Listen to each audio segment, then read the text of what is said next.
Hello and welcome to TB3 Sports Talk, episode 86, the Kucherov episode, as one might say. Ooh, I didn't want to bring that one out in the pre-talk. I want to make sure I saved that one just for the listener. We didn't even rehearse that. That was off the dome, Joel. That was off the dome. That's good. I mean, I don't know about you guys. I know it's our Kucherov episode, but when I wake up in the morning, the sun feels brighter. I can hear the birds singing. The flowers smell better.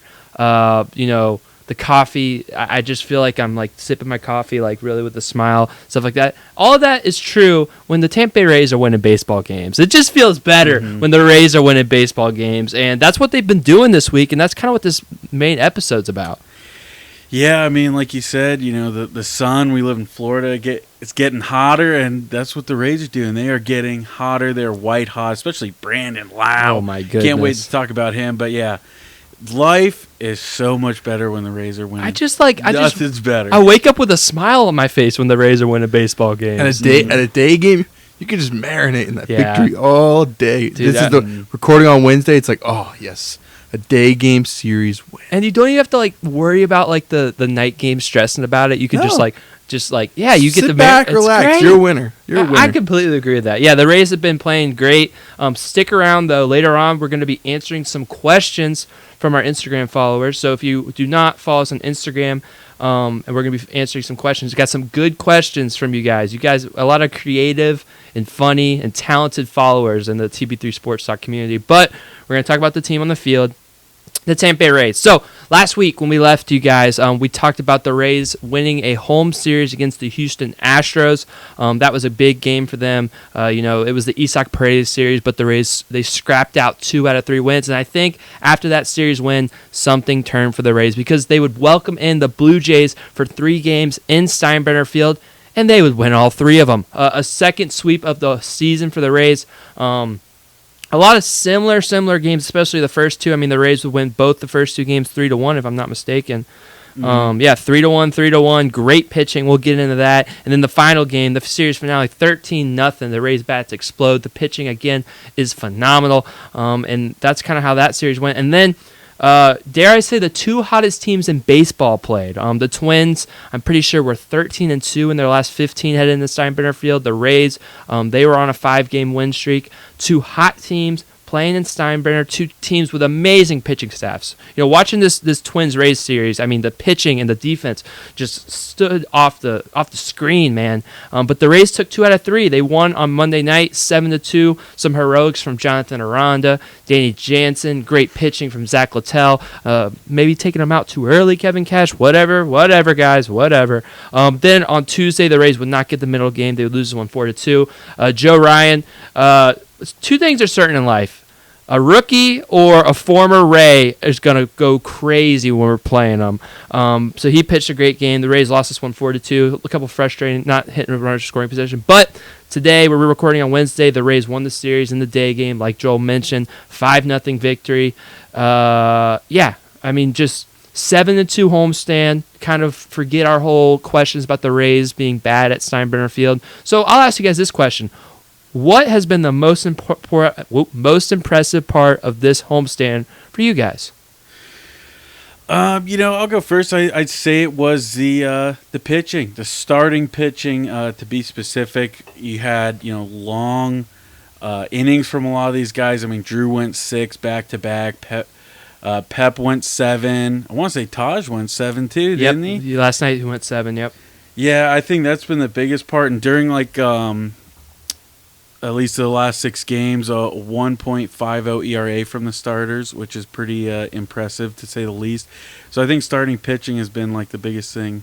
Part about this series. Absolutely. I mean, they have been fantastic. I mean, Drew Rasmussen, you look at him, his last 3 starts, he's gone 18 combined innings, 0 earned runs given up. I mean, just phenomenal. You look at the season numbers. I mean, I pulled it up. I mean, look at this, 2.33 ERA, a 0.93 WHIP. There is, I think, less than 10 starters in the major leagues that have a WHIP under 1.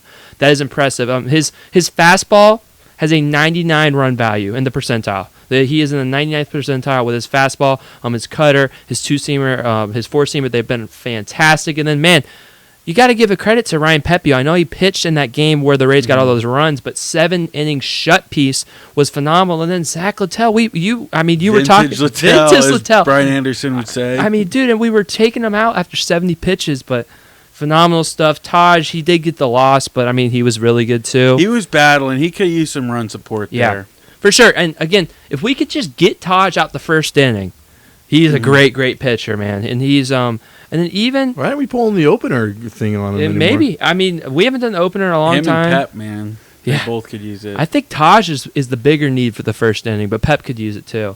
And then Shane Baz. Shane Baz had a really good bounce back start. That was Saturday, I think. Where did Shane Baz go, man? That was good to see because Shane Baz, we were talking about Phantom IL stints. That was on Saturday, and he said, in a post game interview, he made some minor tweaks and adjustments, and that certainly paid off for him. Yep, 5 2/3 innings pitched, only four hits allowed, 1 earned run, 3 walks, 4 strikeouts. Again, the Rays pitchers have been getting a lot of weak contact, and that kind of comes to my point. I'll cut you off, Joel. I'll let you give your most impressive part of the homestand next. For me, it's got to be the defense. I think the Rays' defense has been phenomenal. If you look at some of these numbers, the Rays' defense, they are third in all of the major leagues in defensive runs saved. They've saved 35 runs defensively, and this is not just your Taylor Walls. I know we laugh at him, but he's a great defender. We know that. I mean, Jose Caballero has been amazing. Brandon Lau and Curtis Mead look like men possessed at second base. I mean, some of the plays these guys are making at second base is amazing. Cameron Meisner in the center field. I mean, golly, this guy runs down everybody. I mean, anytime the ball's hitting center, I feel like he's catching it. And then you even look at the outs above average. The Rays are top 5 in that. Top 6. They got 9 outs above average. So their defense has been phenomenal this season. Pretty sure if the broadcast was correct and I remember correct, they turned 10 double plays during this homestand. Yeah, which they're is just churning them out. I mean, just clinical. I mean, I look at a play. I think it was Monday night. A ball hit to Jonathan Aranda, and he's another guy you got to give credit to. He's played a really, really good first base, but that ball hit to Jonathan Aranda. Usually balls hit to the first baseman. First, it's hard to turn 2. We got to go to second, back to first. But, I mean, he cuts it off. He gets to the throw-in lane. He gets to the second. Cabby has a great turn, gets it back to him. And these double plays have been timely. I mean, we've seen it in our own, misfortune, how rally-killing a double play can be when you're able to turn those. When, the pitching has been great, but having strong defense behind you frees you up so much. It's allowing the Rays to get so much more soft contact because the pitchers are playing to their defense. So that's been my most impressive part. And I'll ask you, Joel, what's your most impressive part? It would seem during this this time where we've been winning a lot of games, we're getting out in front. Like, I can't recall as many of the comeback victories. Like, I feel like we're getting out to like those 2-run, 3-run leads, and it's like, oh well, let's just buckle up and hope the rest of the team can help out the offense here. Yeah, absolutely, I agree. I think it was 16-6 record, now probably 17-6 when we score first in games this season. Yeah. Very, very good stuff. I heard another one where it was like 4. If we get 4 runs or something, we were like something in 1. It was very impressive. Well, and I mean that offense has been very, very impressive. I mean, we got to talk about bald Brandon Lau. I mean, what a guy! Yeah, what a guy, man. 11-game hitting streak. In his last 15 days, which would qualify for 14 games, he has 6 home runs, 10 RBIs. He's hitting .385. He has a 1.226 OPS. Just phenomenal. We can't say enough about Ball Brandon. Well, he had a 3 home run streak this weekend, too. He hit it 3 days in a row, so that was pretty awesome. Yeah, and then a guy that has really turned around since the Rays came back home was Junior Caminero. A story that was reported by Ryan Bass is, I'm pretty sure after the Marlins series, Junior Caminero, with the off day, he actually flew out his old hitting coach that he hit with. Jorge Mejia. Yeah. From the DR. From the DR. He came to Tampa, helped Junior work some things out. We mentioned the amount of ground balls and double plays he was hitting into. And, I mean, dude, Junior has been lifting the ball. I mean, you look in your last 7 days, Junior Caminero, I think he has, 3? He has 2 home runs in his last 6 games, a .391 batting average, 6 RBIs, 1.243 OPS. Very, very huge. And this is kind of just seeing Junior get on the right track is very, very – is a pleasant surprise. Yeah, he was saying in the interview something with his hands. I guess he said when his hands were too low on the bat that he would reach for stuff and try to do too much, and he kind of elevated where he placed his hands on the bat, and that helped a lot. But yeah, just seeing him hit, that's a franchise. That's a future. So it's good to see him do that. Kevin Cash too. I guess he predicted it on Saturday before Caminero went up. Said you're hitting the home run. All And right. he did. Yeah, even today's game, Junior Caminero, I think he landed on its hip wrong. He was kind of banged up, leaving the defense, the field, the inning before, and then he comes back in the next inning and he hits the 2-run home run. Gotta love that. He didn't want to sprint down the bases, so he just hit a bomb. Yeah, warrior. But yeah, he's been amazing. Let's talk about an unsung hero, if you will. Curtis Mead, 3 home runs in 3 games in a row. Mead. Yeah, something interesting. I did not do this research, but somebody else did on Twitter, and I saw it. I guess like 2 weeks ago, he changed his batting stance.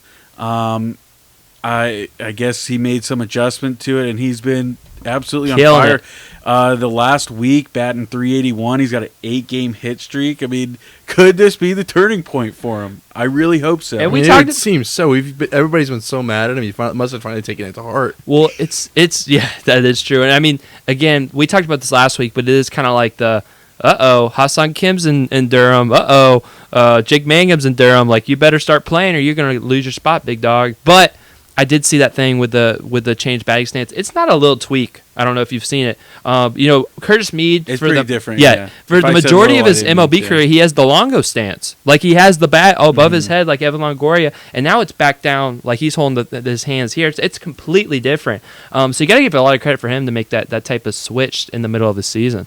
Mm-hmm. Well, it's been paying off, so it's really awesome. Yeah, and then I mean, Jonathan Aranda. I mean, had a whale of a Minnesota series this week. 3-run home run on Monday. Danny Jansen. I want to look at Danny Jansen's stats the last, let's say 30 days. Let's say 30 days just to see. Danny Jansen, again, a 391 on base percentage his last 18 games. 3 home runs, 2 doubles, 250 batting average. I think I don't know if it's a crazy take, but I almost feel like Danny Jansen has the best eye on the team when it comes to taking strikes and balls. I don't know. Yeah, I would. He's got a good eye. Yeah? He's got good play vision. Yeah, and we talked about he had that long on base percentage. I think he lost. It was Toronto where he lost that on base streak. But yeah, he's been awesome. Yeah, it's just, again, Chandler Simpson's continues to contribute. I think he's up to 15 stolen bases on the year. Just crazy stuff. I mean, he's been good. And then, hey, let's give some love to the bullpen. The bullpen, favorite reliever on the Rays right now, go Joel. Clevenger, man, I was at the game on Monday, and he did some good work. He's been phenomenal. He has been absolutely phenomenal. Will, favorite reliever on the Rays right now, go. Yeah, probably Clav. All right, I'm going to be different. I'm going to say Manuel Rodriguez. He's been playing a lot He's better, been too. awesome, yeah. So Manuel Rodriguez, 2.7 ERA. Hold up. Nope. Let's go on the season. Because hey, Pete Fairbanks has been pitching pretty well too. Got to give him some credit. Fairbanks, yeah. Yeah, but Manuel Rodriguez has a 2.39 ERA in 26 and a third innings on the season, 21 strikeouts and only 4 walks. And then on the other side, Garrett Clevenger, a 2.14 ERA, 25 strikeouts, only 4 walks. Both those guys have been phenomenal. I mean, you go down to Pete Fairbanks, he's at a 2.05 ERA. 10 saves and 11 opportunities. Got to give, can't do much better than that. But yeah, so okay, couple things. Let's do a little injury updates because we've had a lot of injuries. Oh, you got something else? Oh well, just some more stuff on the relievers before we kind of jump ship. I feel bad because Clev gave up that home run on Monday when he never should have been in the game. Yeah, he retired 48 out of the last 55 batters before that, and the relievers were on a 17 inning scoreless streak, so that was pretty huge before that home run. But yeah, he's been phenomenal, especially against righties. Just absolutely crushed them until that one. It was just a blip. Yeah, but he deserves his flowers. Dude, Carlos Correa, he's still good. He was killing it against us. Yeah, and he hit that home run off Clevenger. It's kind of just the story of the Rays. I will say I looked at the last 15 games. The Rays are finally out-homering their opponents in the last 15 games, which is just such a huge. I mean, you see Mm-hmm. they've been successful. I mean, I think it's 9-2 in their last 9-2 in their last 11 home games. Had that series in Miami, but still they won that series in Toronto. Just really, really good baseball for the Rays, and they might be getting even stronger. So as you look at some of these injury reports, Johnny DeLuca was transferred to the 60-day IL, meaning he can return June 6th. And there's kind of a reason for that. We'll get into that for later. But Kevin Kelly, he is very close to return. He was back in the dugout today. I think he might be back tomorrow. He might be back. He's gonna be back. Yeah, that'll be a nice boost for the bullpen. I miss some good old Kevin Kelly action. And then Jake Mangum has been in Durham. He's slated to return late May. He got a double. I think he had a 2-hit night the other day. It says here that he's going to play May 28th in Durham. He could easily be up again. I've been dreaming at night about a lineup with Jake Mangum and Chandler Simpson in the line. I mean, that's chaos. That is havoc and chaos. That is bat the ball, get the ball in play. If you get on base, it's gonna the base is gonna get stolen. Like, can you imagine those two on base, 8-9 hitters, both hit a single. One lays down a bunt just to spice it up a little bit, and then they both double steal. I mean, come on now. That gets me fired up. I'm fired up at the thought of that. So Jake Mangum will be back soon. Hassan Kim, that's a sight for sore eyes. He's back in Durham, playing on his rehab assignment. He's going to use his full 20 days of rehab assignment because he didn't have spring training. This week he was DHing, so he's still not back to fully playing full-time shortstop. I think he'll be back up with the main ball club playing second base and DH before he gets to full-time shortstop. So we're probably still about a month away from him playing shortstop, but we're only a few weeks away from him being with the Rays, which would be a nice right-handed bat for the lineup. And then Hunter Biggie had a setback. Shane McClanahan is throwing from 90 feet. I mean, we'll probably see him around the All-Star game, which sucks. And then Richie Palacios is expected to return in June. So if you guys did not pick up on a trend, there is a lot of injured Rays outfielders. I mean, we got Travis Jankowski on the IL. We got Richie Palacios. We got Jake Mangum in Durham. We got Johnny DeLuca in Durham. In the big leagues, we have Christopher Morel. We have Josh Lowe. We have Cameron Meisner. We have Chandler Simpson. So that is 8 outfielders for 4 spots. A lot of decisions are going to be needed to be made. You have those guys in Durham. I'm pretty sure guys like Mangum and Meisner. They will have these options left, so you can send them up and down. Christopher Morel does not have any options left, so if you want to get rid of him, you either need to trade him or DFA him. So that stinks. And obviously, there's just a lot of clutter with the Rays outfield. So my question to you guys is, how do you guys see this ending up? Who would you guys like to be up? If you have to pick 4 of those outfielders, are you willing to make that hard decision with Morel? Do you want to keep him around? Like, what do you guys think about this situation? Yeah, I mean, I think the easiest move will definitely be they'll send Meisner down because he's just struggling at the plate. I think in his last 52 plate appearances, he struck out 29 times or something like that. So he's been struggling quite a bit. I think that'll be their easiest move is he'll go back down. I think somebody like Morel, who just hasn't produced, he's getting less and less playing time. I'd say that's somebody who you easily get rid of, but according to Mark Tompkin, I mean, I don't know if the Rays are willing to do that because he was kind of the staple of the Paredes trade last year, and they don't want to give up on him in less than a year. So that's kind of something that they're going to have to deal with. I think that's the toughest thing because you can't send him to AAA either. He's run out of options. So that's probably the biggest move to look out for. I think you can't take out Simpson. Can't. You can't. You have to keep him on the team. That's somebody I think who you can't move. I think somebody like DeLuca you probably send down, but or keep down. Yeah, keep down. But with the way they're struggling against left-handed pitchers, he's a right-handed bat, so that kind of throws him in the mix. So maybe we keep him. So it'll be pretty interesting, I think. Yeah, but for sure keep Simpson.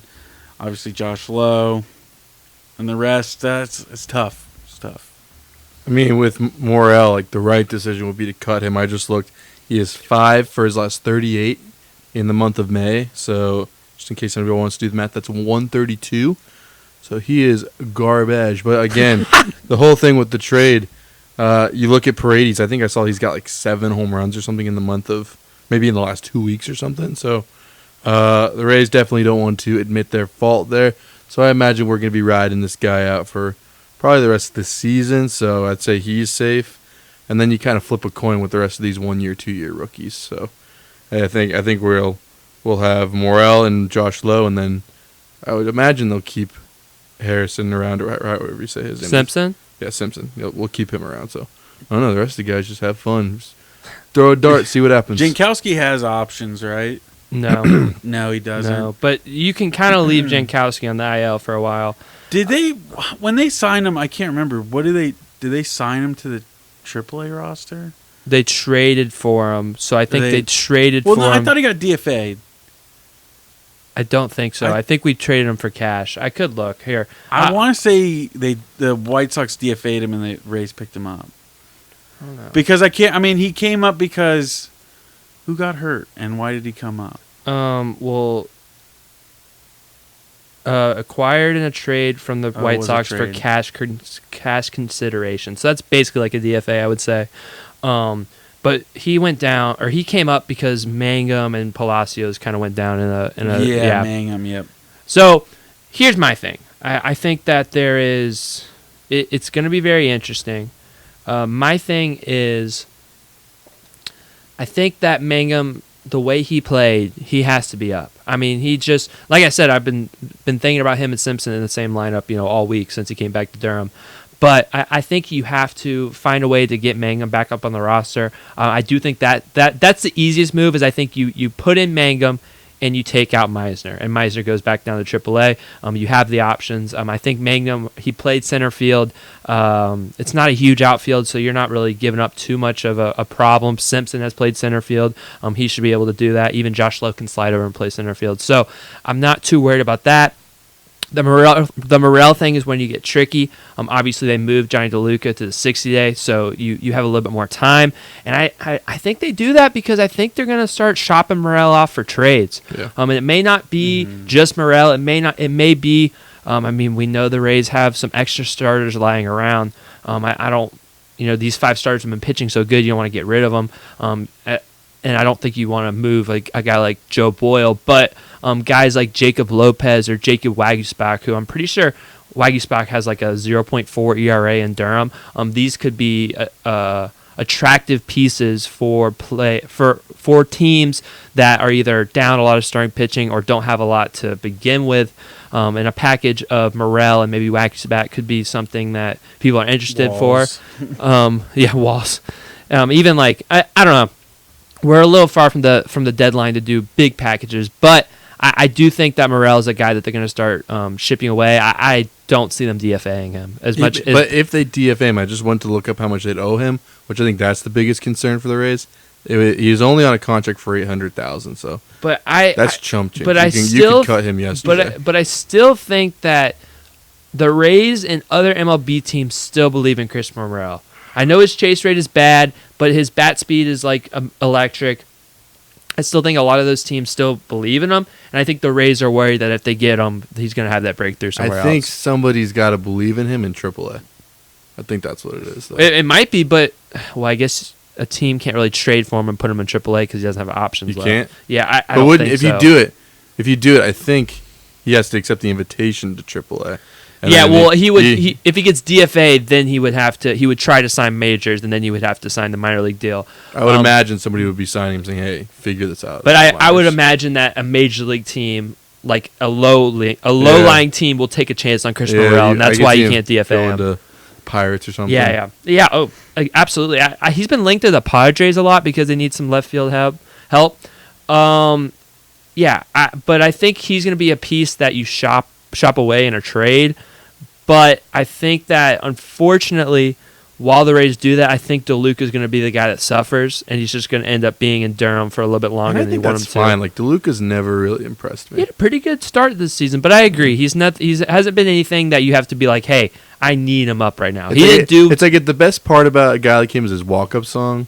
then you're destined for Durham. That's funny. But he didn't do something like Jake Mangum did where we're like, we got to get him back up. That's what I'm saying. He isn't doing stuff that Chandler Simpson did where like, hey, I know Chandler Simpson hasn't played a lot of games, but we have to keep him up. And even still, I had this weird sinking pit in my stomach that the Rays are going to do something stupid and send down Simpson. I really hope I could see it. I could see. Because usually they'll honor that kind of veteran status. It'll be, that would be so dumb. You just can't do it. If that happens, I'll be up in arms in the show. I'll be pissed. But so let's say this. In a month, let's say in the middle to end of June, you got to pick 4 outfielders on the Rays ball club. Who are you going to pick? Who do you think? Who do I think? Who do you think? Probably Morel. What I think, Morel, Josh Lowe. And there's only 4 spots. Unless I'm missing an outfitter, but I don't think I am. I think you're right. It's 4. It's just crazy. And this would mean like Palacios is back too. They technically have 5 listed because Caballero can play all of it. Yeah. Okay, so can we go 5 then? Sure, but you're going to have to take... I don't know what you're going to have to do. Let's say 4. I don't think they're going to... 4. Let's say 4. So yeah, probably Morel, Josh Lowe. Yeah, I'll say Chandler Simpson. I think they'll keep You got one more. DeLuca. I'm going to say in a month it will be DeLuca, Mangum, Simpson, Josh Lowe. I think they're going to find a trade partner for Morel in that month span. And I think that's going to be... Oh, but dang, Palacios, man. Shoot. Yeah. I think... Man, I don't know. Maybe Mangum has to suffer in this, but he's playing so good. You don't want to take him out the... I don't know. But at least Mangum will have a few weeks to show that he can continue to have success before Palacios is ready. Because that's a pretty easy move. If Mangum's struggling, you could just bring up Palacios. But I'm going to say Mangum, DeLuca, Josh Lowe, and who's the other one? Mangum, DeLuca, Josh Lowe. And Simpson. That's going to be my 4. Joel? All right. I'm going to go crazy here. Uh-oh. I'm going to go Morel, Simpson, Meisner, and who else? Josh Lowe? Is this the crazy part? This is the crazy part. Where did they go? Palacios, Mangum. I don't know. Tossing a rookie, we're trading Lowe. You think we're trading Josh Lowe? I think he's getting toasty enough to where if we start to like crap the bed a little bit, we might be like, hey, who wants Josh Lowe? I hope not. You know, hot take. A name I think will be gone is Caballero. Really? I think they'll trade him. Yeah, because they'll say because they want to keep Walls Kim around. will come back and they'll be like, Walls. I mean, statistically, he's the best player to ever. Which is like if Step Walls gonna be the utility guy, like I can live with that. Even though I love Caballero, but that is fair. I think if we're doing one piece that we think is gonna be gone at the deadline, I think it's Pete Fairbanks. I think Pete Fairbanks is gone at that deadline, and I really hope Yandy and Brandon Lau stay. And I hope They we just are gotta win. I hope we're good enough where we can buy. Yeah. Yeah. That was kind of last year. Last year we had that problem where we like kind of got cold right before the deadline, and then it was just going cold in the deadline. You're gonna sell. Never want to go cold at the deadline. So we got to keep this play up. I think we will. Like I'm really high in this Rays team. I think they have all the aspects: the defense, the pitching, timely hitting, enough power and pop, getting stronger. Kim, Mangum, DeLuca, all those guys in the mix that could be coming back soon. I think this Rays team will continue to succeed.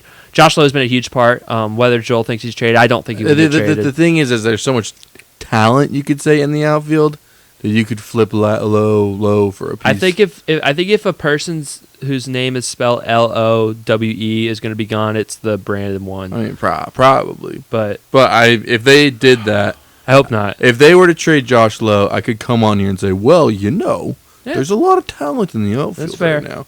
And if they could get me like a mid to upper tier catcher for him, like catching prospect, I mean, I would say sayonara, Josh Fair. It was good to know you. We're going to have to see. We are going to have to see. So, yeah, that's your Rays Manzardo talk. back. We'll take Aaron Savali. We really haven't won a lot of trades recently. No. We've lost most of Maybe the Biggie will work out at least a little bit. I don't know. Salvage some of that trade. If anyone's curious, the Panthers are now winning 3-2. They're the only team that can stop the Oilers, so I'm okay with it. I agree. I do not want the Panthers to win again. Oh, guys. I'm going to be a huge Panthers fan. Oh, gosh. I mean, think about it. It'd be like the reverse. It'd be like Lightning won 2 straight, lost. Panthers lost 1-2 straight. I don't. It is funny that the Stanley Cup would be in Florida that many times, but You just when you get down to these teams, as much as I hate them, you can't afford a Canadian championship. It's USA above all, and if I have to root for the Panthers, I will root for the Panthers. fair enough. Preach it. Looking ahead for the Rays, they got a 4-game series in Houston against the Astros, and then they will come back home to play against the Rangers. Let's flip the script against the Rangers, man. Something's got to give. Yeah, it's not in Globe Life though. Yeah, I think that's a good thing. Yeah, And I think, I don't know. The Rangers were just struggling to head, and they met the Rays, and they kind of hit their stride, and I think they've kind of cooled off. oh for sure, yeah. They're pretty mid. So 7 games against the Texas teams. What do we think our record's going to be? I think we'll split the series in Houston, and I think we'll sweep the Rangers. All right, So 5-2. 5-2. I like that. I'm gonna be a little bit less enthusiastic. I'm gonna say 4-3. I think we split against Houston and we win that series against the Rangers. But I love the sweep idea. Joel? I don't remember what the order of each team was, but we'll take 3 of 4 and 2 of 3. All right, 3. Wow. 5 and 2, baby. I have a legitimate question. If we win 3 out of 4 against the Astros, we're fully back. By the way. Oh, that would feel so good. Yeah. Do you think the Heat's playing a factor? I'm glad you mentioned that because I was talking to this Joel about. I think day games in Steinbrenner are becoming a legit home field advantage for the Rays. They've won their last couple. I think they've won the last 3 because Sunday, today, and then last Houston, Wednesday. Yeah. Houston. Well, I mean, dude, you look at Sunday. I mean, the Blue Jays, they wanted to go home.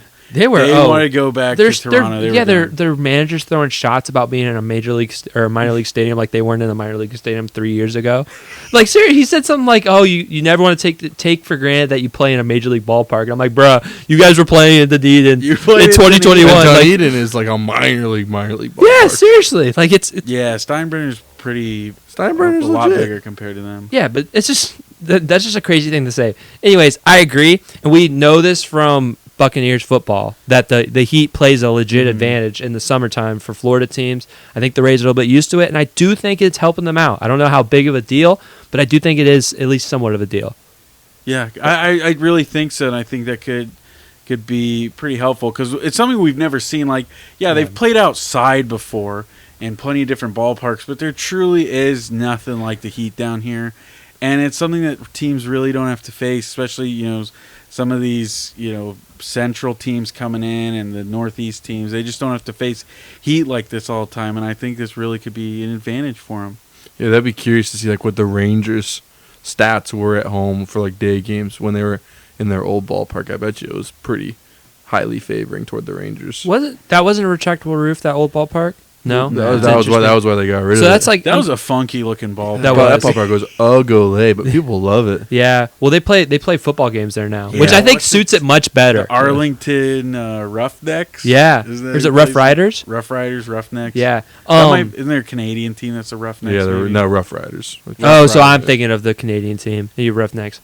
What was I gonna say? I think like the closest would be Atlanta is the outside ballpark that's cold warm. I think that's probably the closest to, but that's not Florida Heat. I've been to Atlanta. That's not Florida Heat. I think it's a legit home show. That's a great point, Will. But the bummer is that we're about to start playing so many road games. It's like, see you later. That advantage. Hey, we're all about the road. Remember, Road we're road warriors. I mean, once we finally figured out how to play at home, we only have like 10 more home games on the year.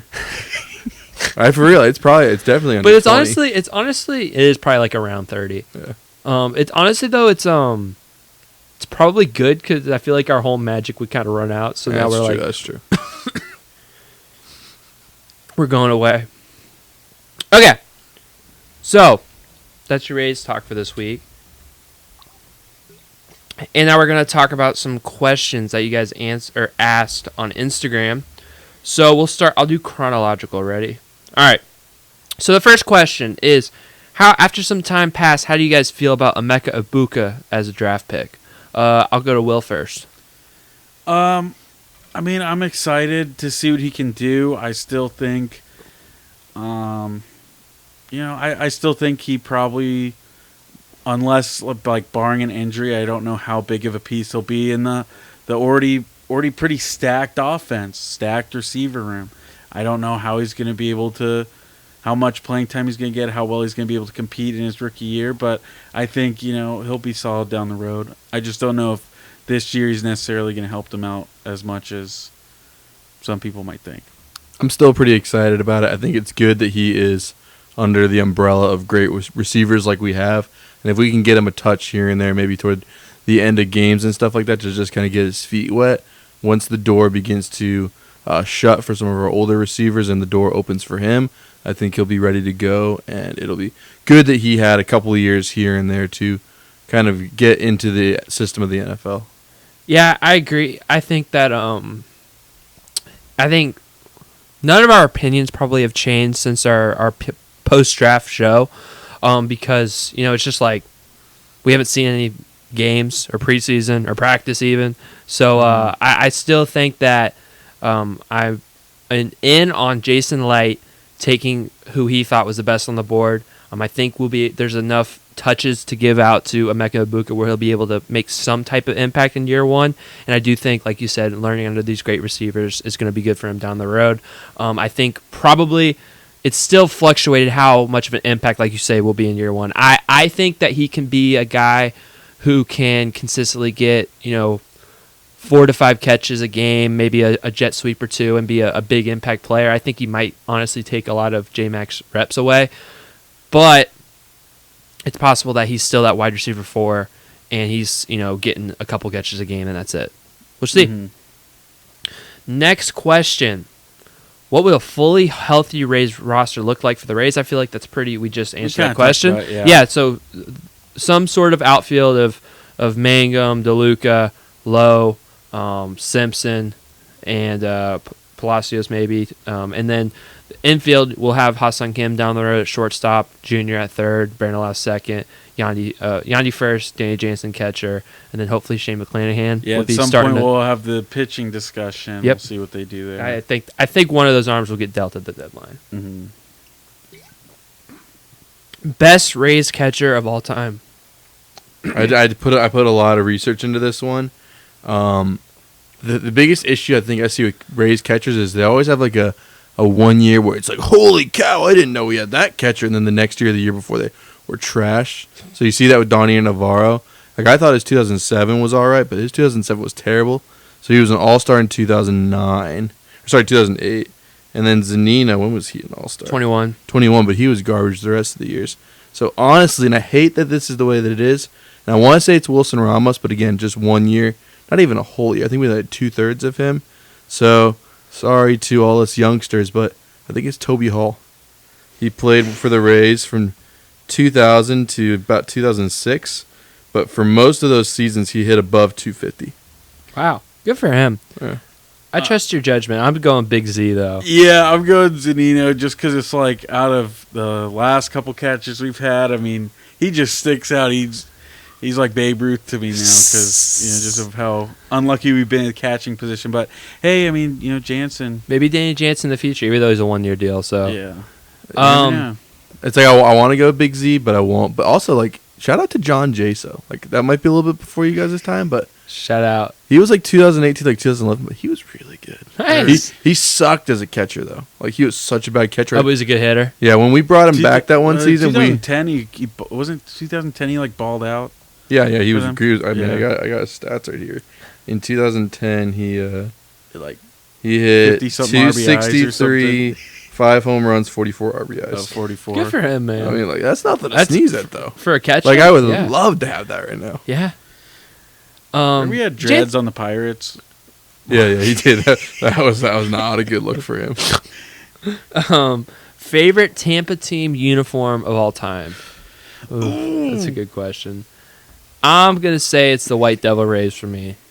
Just like the throwback aspect, and then the current how they're wearing them as throwbacks. I feel like everyone looks good in the Devil Rays, so the White Devil Rays has got to be mine.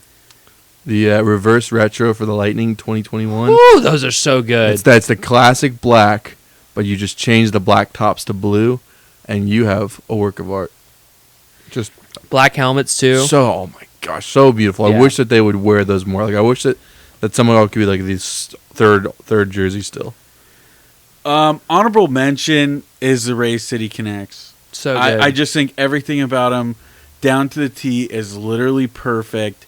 Not many teams got them right, but the Rays got them absolutely perfect. I think we will look at them one day as maybe the greatest of all time. But for me, there's just nothing better than Buccaneers away uniforms, pewter pants. Oh, That's those just are screams glorious. Buccaneers.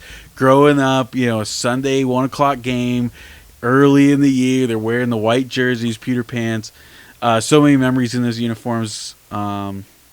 Those are my favorites. And they They're look so amazing. good nowadays. They're so good. Like, I'm so glad they brought them back. The 2020s of those are crisp. Yeah. Yeah, I love too when they switched to Nike in 2012, and they still had the old formats of them. I thought those were crisp too. The old Buccaneer on the helmet still. I like those a lot too. Do you guys think that Tampa should get in a basketball team like Orlando and Miami? I think that Tampa should have always had a basketball team instead of Orlando. There should have never been a basketball team that went to Orlando. But as of right now, you can't have a Tampa and Orlando team, and the Magic aren't moving. So no right now.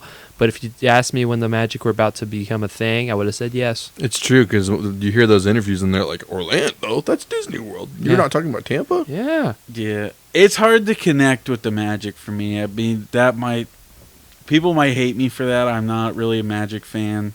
Don't really care about them. They're just too far away. It would be nice though to have a basketball team, somebody that I can really root for, that I have roots with. So if they moved, or even if we got a team and they were still one in Orlando, I would be super happy. And they I would be all for it. They'd do great in Emily. Like, I mean, it'd be phenomenal. Give me like a WNBA team. Honestly, that'd be nice. that would do That'd be good. sick. That would do good. I mean, Yeah, because Tampa. Orlando can support both. Yeah, and Tampa. Tampa often hosts the Final Four in women's at Amalie Arena, so it's like WNBA. That's actually not. I could honestly see myself getting into that. Yeah. Me too. And they're expanding big time because they're adding a couple they teams. just had right? the Valkyries, and then I think next year's like a Toronto team. I want to say they're adding somebody else too. I can't remember though. But if you want a Tampa Bay basketball team currently, tune into the USF Bulls basketball team. You got Coach Brian Hodgson coming on. He's cooking. He is cooking. Has a top 25 recruiting class in basketball coming in. He's got some great transfers, JUCO, some Power 5 guys coming into USF. Definitely, I think, going to be one of the best teams in the American. Everything that you kind of saw in 2023, I think Hodgson will be able to bring back in 2025. Very excited. So if you want to support a Tampa Bay basketball team, support the Bulls. Yeah. And I think to answer that, I think had we gotten one in the 80s, it would have worked. But today, there's just so many transplants in Tampa Bay that they wouldn't really root for a basketball team. But I mean, it is a curious thing. Like if I was in like the meetings and stuff, I would totally support it. Like I only know like 4 people who care about the Magic around here. So yeah, I don't know with the transplants and stuff. I'm impressed we support the Lightning the way we do. So I don't know how we would do That's with basketball. all it takes is just winning a I championship. think so. but dude, basketball does have like the most bandwagon fans of all the sports. That's true. So we probably could change over a lot of fans. So Like if you get one like iconic number 1 pick, I mean Tampa would have people flocking to the basketball. That's true. Get an Yeah. Eastern Conference Like if- final series. Yeah, or if Tampa was expanding and they got Cooper Flag this year, Oh, they would yeah. have droves of fans. That's just the way basketball works. it does make That's you true. wonder though with the Raptors. It's like maybe they were testing us out a little bit. So Well, Toronto's doing good though. no, I'm not saying that they would move here, but you're They- kind Oh, of yeah. you're testing True. the market like they did with Oklahoma Well, City. They Sucks. could have Yeah. gone anywhere, and they did. They They pick chose Tampa, yeah. so I mean, like, you never know. What sucks that we got tested on COVID, so it's like can't really show much. Yeah. Favorite obscure Ray? Joel? Hideki Matsua. Nice. That dude, Ray's legend. I mean, for real though, like you think what did he play, like 7 games for us or something? But like, I mean, he has a case for the Hall of Fame. The sad thing, I was just looking at it, like he essentially was a replacement for Johnny Damon, and that's crushing. Like you can't replace Johnny Damon. Hideki Matsui, wasn't it? He played for us in 2012. I'm gonna say Malik Smith. Love me some Malik Man. Smith. He was a Speedster. he was a dog. 2018 Malik Smith was something special. You said 2018? Yeah. Give me somebody else from that year. CJ Crone. Nice. CJ Crone, 30 home runs that year. Dude, he was fantastic. He was really good. I wanted them to bring him back at 3 separate trade deadlines. Like cuz is he still in the Rockies? I think he's long retired. Wow, dude, when he was on the Rockies and he was doing it, I was like, we got to bring him back. We got to bring him back. Yeah, that's it, dude. You're right. Never forget Ryan Thompson. He's kind of a recent guy, but he's going to be obscure really soon. Yeah, no, he's do you guys remember Chaz Rowe? Yeah. Dude, he had the nastiest slider of all time. Thoughts on future of the Rays, postseason prospects moving forward? Well, they gave us that number 1 prospect spot, so that's always a good thing. Carson Williams is a little concerning. Yeah. He's not hitting very well in Durham. But our first baseman, Seymour and Morgan, they're both mashing, so excited for the first base. I think I've said it this whole time. I'll say it again for you listening if you haven't heard me. 2027, the Rays will win a World Series. I know for a fact it's going to happen. It's not an if, it's a when. They're winning. These prospects are going to work out. We already got the core. We got the core right now on the team. Some of these young guys have stepped up and have shown up. And it's going to happen in 2027. So the future is bright. We will win it that year. I'm so excited about Trey Morgan. I agree. I think 2026, 2027 are going to be some prime Rays teams. I think we're going to get a taste with maybe a playoff run this year. But I do think 2026, 2027, Xavier Isaac, Trey Morgan, Bob Seymour, even though he's a little older. Carson Williams hopefully kind of, shakes it up. And then there's a bunch of people in Double-A and Single-A and stuff like that. Chandler Simpson, Jonathan Aranda be around for a long time. Mm-hmm. I'm excited. I'm excited about that. I am excited about the Rays' future going forward. I hope that these guys pan out a little quicker than our last kind of batch of prospects. Mm-hmm. I think a lot of it rests on if Stu Sternberg is still in the building. Like, we will still have Jonathan Aranda. We'll still have Junior Caminero around. But, like, will some of these guys get traded if 2026 doesn't go too well? Hoping for 2027. Like, do we try to, like, keep retooling the team with Stu Sternberg's wallet around, tightening the purse strings and whatnot? So, if he's out the door within the next year, like, I think we could be sniffing a World Series come like 2029.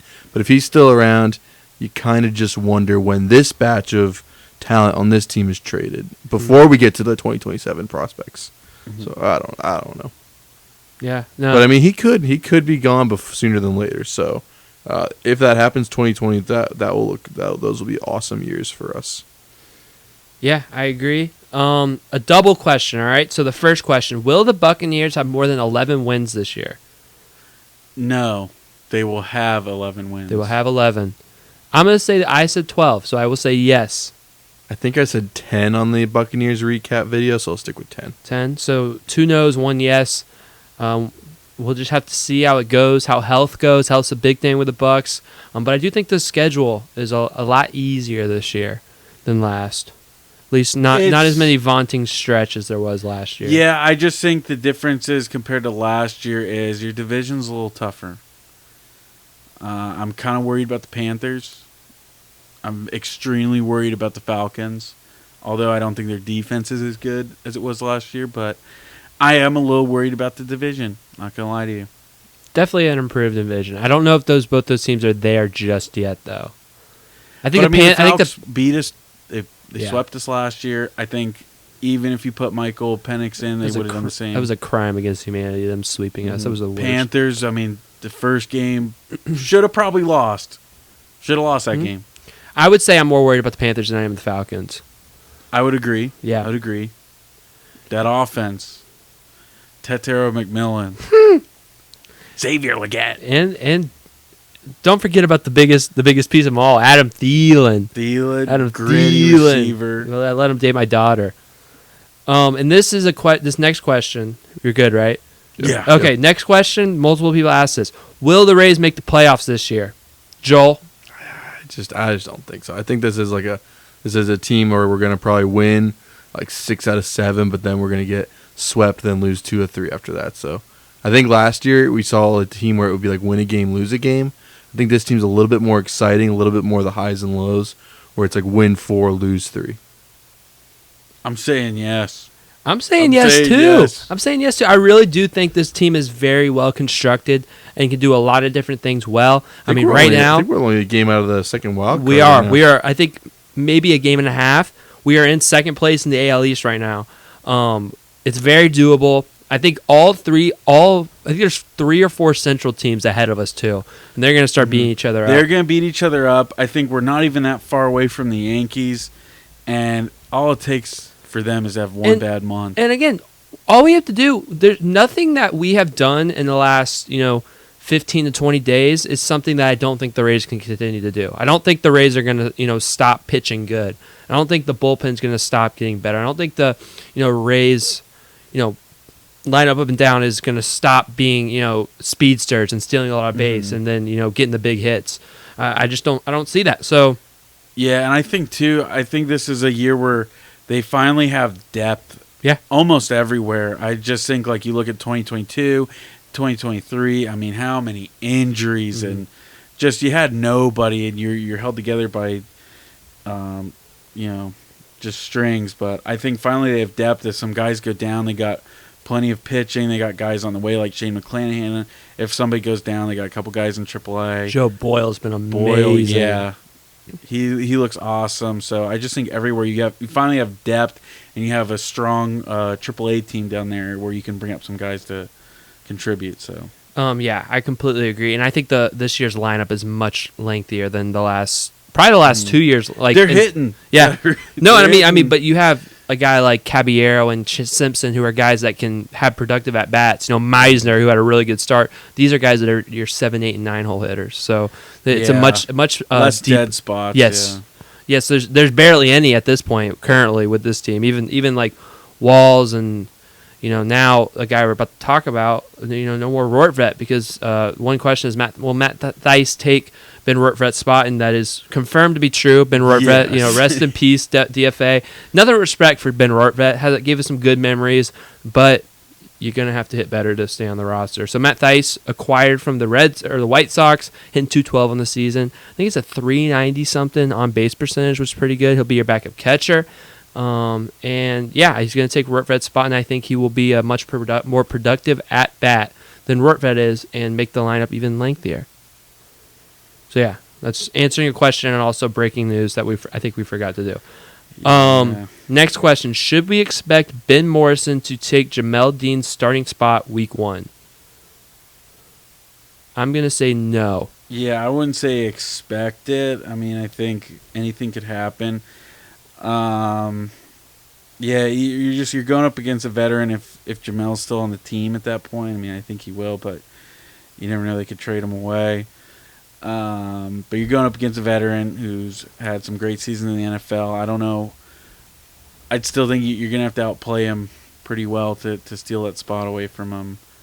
But, I mean, I certainly hope he could. If he does, that's a good sign for the Bucks that they got pretty big steal in the draft for him dropping so late. So I would say probably don't expect it, but it would really be a nice surprise if he did. I don't know. I'm going to say no. Just because I do think Jamel Dean has been much maligned and more maligned than he should be. And I do think that a rookie coming in, it's going to be hard for him to take the spot. And if Jamel Dean's healthy, I don't think Ben Morrison will be able to take that leap over Dean. But I think Ben Morrison will play plenty his rookie year, and I am very high on him. Mm-hmm. And I agree, if he does take his spot, unless it's for injury, we should be very excited that Ben Morrison took his spot. All right. What is your guys' favorite part about Steinbrenner Field and your least favorite part about Steinbrenner Field? So I just saw this on the Monday game. So behind the backstop, kind of like in the upper deck area or wherever the I should say this better, wherever the press boxes are, there's like a little bit of an awning there. And get this, they light it up after a Rays win. Like the dome. Yeah, they're lighting it orange after Rays wins. That's awesome. I mean, like I had to say no more. I was like, all right, I love this stadium. They've done everything they could, and it's home. So that's my favorite part for sure. Have you been to Steinbrenner Field? I All haven't right, been. so that's kind of my reason. I think it's just the tickets. I don't appreciate how $20 standing room. I don't appreciate that because this team lost 80 games last year. I know you're in limited capacity, but I've sat in plenty good seats for $20 in the Trop, and I just refuse to pay $20 for standing room. It's ridiculous. I mean, haven't the tickets been cheaper than $20? I sat in between home plate and first base. They ain't checking. Yeah, but I don't like doing that. It only takes one to get embarrassed and caught. No shame.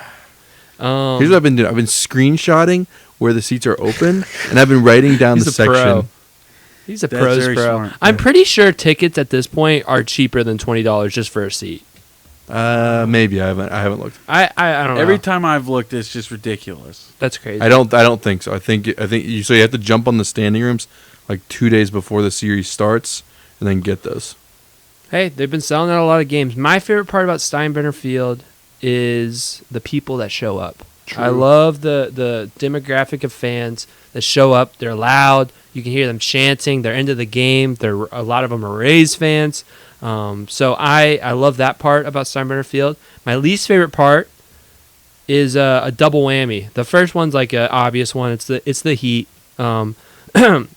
I think I would have maybe like caught myself at a couple extra games if it wasn't so hot, for sure. And then the other part is I don't like how quiet the noises are at the stadium. Like the stadium pulse, like the music, the clapping, like Yeah. I think if that stuff was a little bit more higher quality and louder, I'd be much more into the game. I'll say this: the food has not been great. Like I knew going into it, it wasn't going to be the same contract for vendors that they had at Tropicana Field, just because those things carry over. And I kind of went in with low expectations, and it's about where I thought it would be. Like it's minor league food at a major league price. I just want those pretzels back from the Trop. Rest in peace, the pretzels. As soon as you said food, I was thinking the pretzels. Yeah, it's not the same vendor contract. So I need to look into this for you, but I don't know if they have stinger dogs. I did look at the.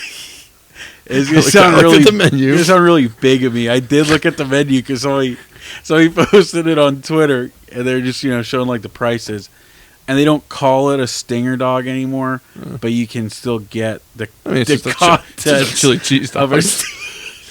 Yeah, you can get a chili cheese dog, exactly. There's not a stinger dog, but you can still get the You're good, man. I actually looked at that post, too, because I was like, please tell me that the pretzels...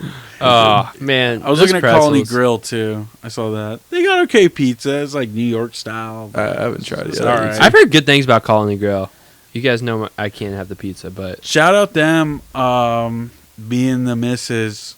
They were like the only place open in Midtown during one of the hurricanes like 2 years ago. So shout out. We got some nice food, nice little pizza. Nice. And then shout out them. Shout out them. All right. Last thing on the food. And you guys got to know this, audience.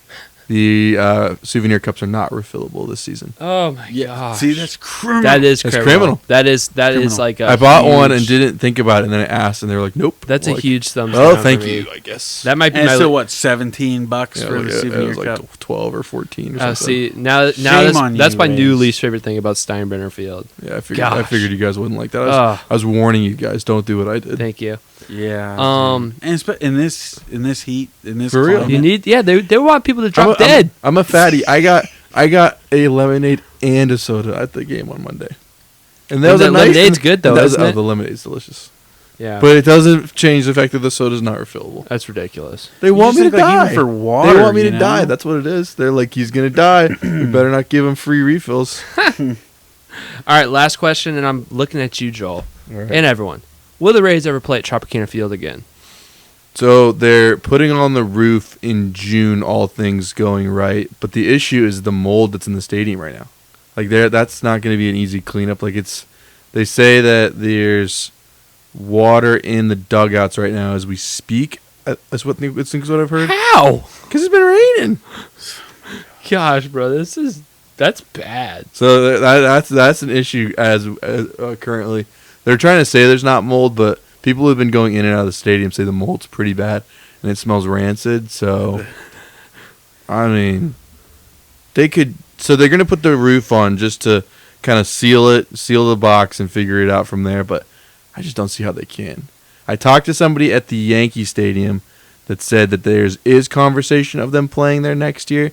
And at the Thresher Stadium in Clearwater, the guy said they're not even discussing going to Clearwater. Darn. So if the Yankees do kind of kick him out or whatever, I don't know where we go from there. But Tampa owns the stadium, so they kind of have to tell the Yankees what to do. So it'll be interesting. But, I mean, fingers crossed. I don't want them going back to the Trop. So I don't know. I'd say at this point it's 50-50. I miss the Trop, man. I miss it. If you can promise me the pretzels will be there, we'll go back. I think you can feel confident that the pretzels I don't will be know. there. They change that kind of stuff every year. But that place was slam packed. Because before that place was the nasty milkshake place. So, like, what if they decided to do... Yeah, but the pretzels were slam packed. I don't ever remember missing a whole inning to wait for a milkshake. Those pretzels, I did. That you'd be milkshake was missing nasty. like half the game because they'd be just backed up on orders. So, yeah, 50-50. We'll see. We'll probably know by the end of the season if they are going to play there or not. I'm gonna say yes. They play the Trop again. I just don't see them playing in a minor league stadium next year. I almost fear if they go back to the Trop, they'd never leave.